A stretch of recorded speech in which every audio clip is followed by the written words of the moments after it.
প্রায় ১ মাস আগে কুল গাছের পরিচর্যা নিয়ে আমি চ্যানেলে ভিডিও দিয়েছিলাম। শর্ট ভিডিও এবং লং ভিডিওতেই দেখিয়ে দিয়েছিলাম কিভাবে এই সময় গুটি আসার পর পরিচর্যা করতে হবে। তখন বলে দিয়েছিলাম কেমন খাবার দিতে হবে, কেমন ভিটামিন স্প্রে করতে হবে, কেমন মাটি দরকার, কীরকমভাবে মাটিতে জল দিতে হবে, সবটুকুনি বলে দিয়েছিলাম। এবং ১ মাস পর অর্ধেকের বেশি গুটি কিন্তু সেট হয়ে গিয়েছে, তবে অনেক ফুল ঝরেও যাচ্ছে।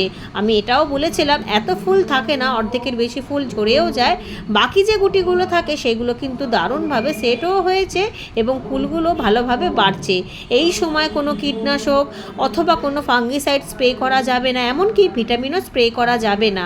শুধুমাত্র মাটিতে অল্প একটুখানি খাবার দিতে হবে, তাও 2 মাস পর পর। বেশি খাবার দিলে আবার গুটিটা নষ্টও হয়ে যাবে। সেই কারণে অল্প একটু সামান্য 2 মাস পর পর খাবার দিতে হবে। মাটিটা সব সময় ময়েশ্চার ভাব থাকে, এটা লক্ষ্য রাখতে হবে।